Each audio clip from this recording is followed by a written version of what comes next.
አሁን ወደ ዛሬው ቀን እናምጣችሁ። ዛሬ እኮ የኢትዮጵያ በዓል ነው አይደል እንዴ? የአድዋ በዓል ነው።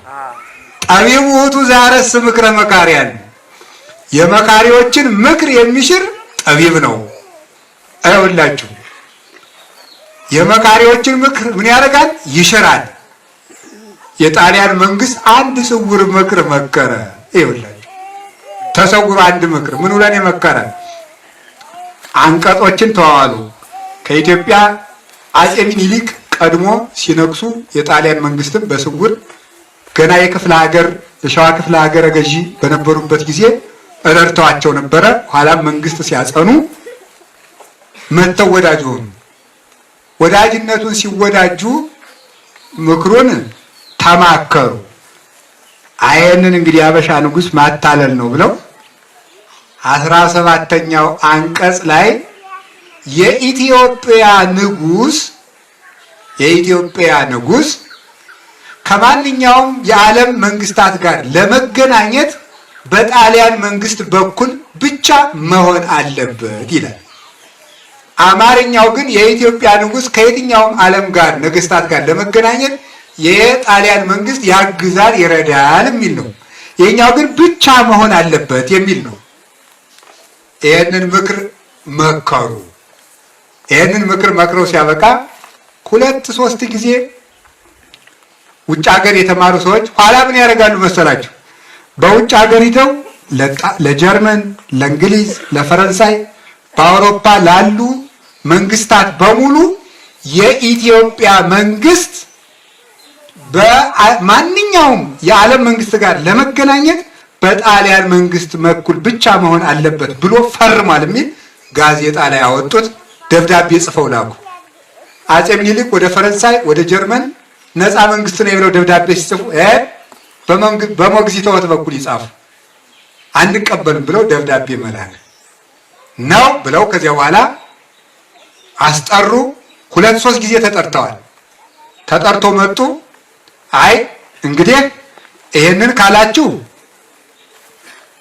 ይሄንን ምክር የማትቀበሉት ከሆነ ጦርነት መሆኑ ነው ብለው ለእቴጌ ጣይቱና ለአጼ ምኒልክ ነገሯቸው። የኢትዮጵያ ሕዝብ ለሀገሩ ግንባሩን ለጦር እግሩን ለጠጠር የማይሰጥ ሰው ያለ እንዳይመስላችሁ። የኢትዮጵያ ሕዝብ ለሀገሩ ይሰዋል። ከፈለክ ጦርነቱን የዛሬ ሳምንት አድርገዋል እቴጌ ጣይቱ። ከዚያ በኋላ ይሄንን ብለው ሰደዱት። እነሱም መጡ። ባጭሩ ነው የጦርነቱን ታሪክ እንግዲህ ከኢትዮጵያ ታሪክ ትማራላችሁ። ምክራቸውን እንዲህ ብለው መክረው ነበረ። ምክራቸውን እግዚአብሔር በእቴጌ ጣይቱና በአጼ ሚኒሊክ አማካኝነት አጼ ሚኒሊክ የሚከበሩበት ምክንያት ሃይማኖታቸው እግዚአብሔር ስለረዳቸው አዲስ አበባ ታይካ ነገስት በዓታ ለማርያም ከቤተ መንግስቱ ጎን ካለችው ቤተ ክርስቲያን ስትገቡ ሙዚየም ውስጥ የአጼ ሚኒሊክ ሰይፍ አለ። ሰይፋቸው ላይ ምን የሚል ያለ? ይትባረክ እግዚአብሔር አምላክ አበውየ ዘመሃሮት ጸባ ለእደውየ ወቀትለ ላጻብእየ። ለእጆቼ ሰልፍን ያስተማረ ለጣቶቼም መግደልን ያስተማረ እግዚአብሔር ይመስገን ይሉ ነበረ አጼ ሚኒሊክ። ስለዚህ ሚኒሊክ እግዚአብሔርን ይዘው እንጂ ጉልበት ይዘው የሚዋጉ ንጉስ አልነበሩ። እግዚአብሔር በጉልበታቸው አይመኩም ማለት ነው። አይመኩም። እንደገና ደግሞ ምን ያደርጉ ነበረ? አጼ ሚኒሊክ የሚኖሩት ለህዝብ እንጂ ለራሳቸው አልነበረም። አንድ ቀን እንዲያውም እንዴ ጃንሆይ ሰው ሁሉ መሬት አለው፣ ባላባቱ መሬት አለው፣ እሱ እንዴት ቢያንስ አንድ ጋሻ መሬት አይዙትም? ኪዳነ ምህረትን ይወዷታል። ኪዳነ ምህረት አንተ መላው ኢትዮጵያ ለማን ሆነና ነው ለኔ ቁራሽ መሬት የሚቆረስልኝ? ኢትዮጵያ የኔ መሬት አይደለች፣ ለኔ ለብቻዬ መሬት አይኖረኝም።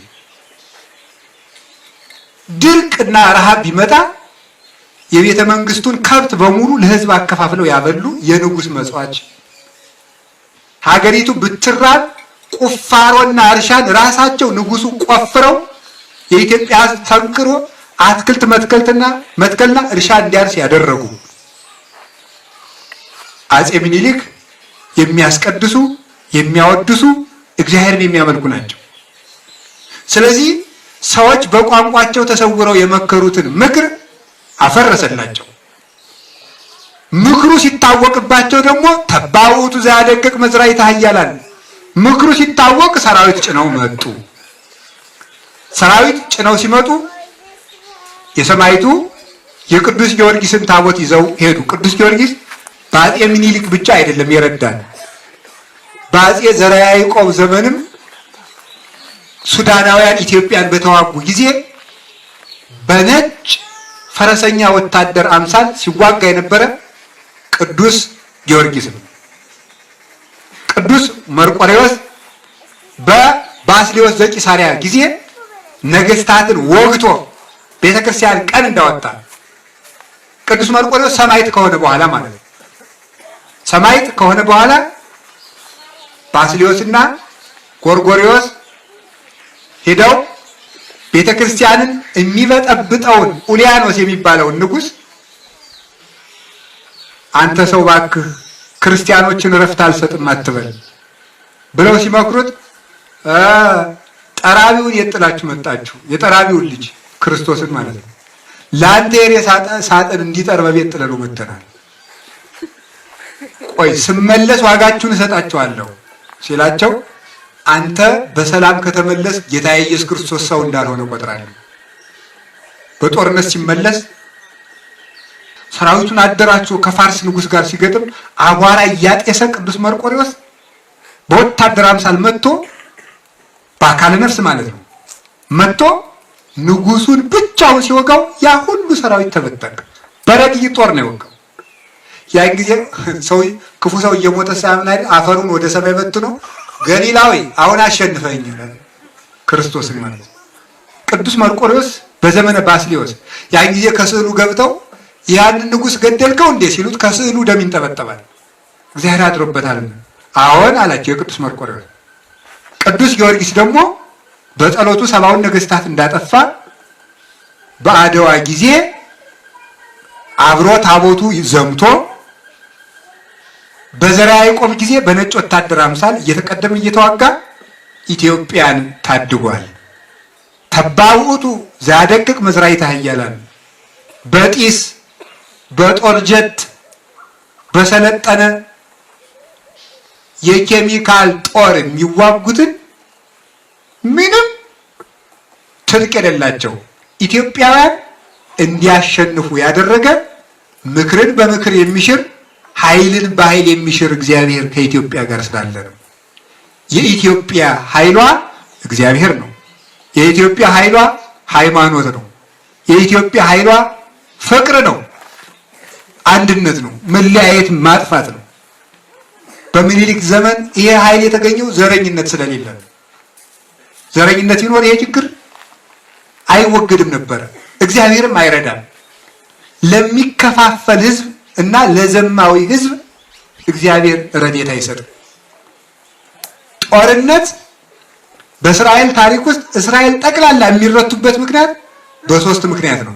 አንደኛ በትዕቢታቸው ነው። ሁለተኛ በዝሙት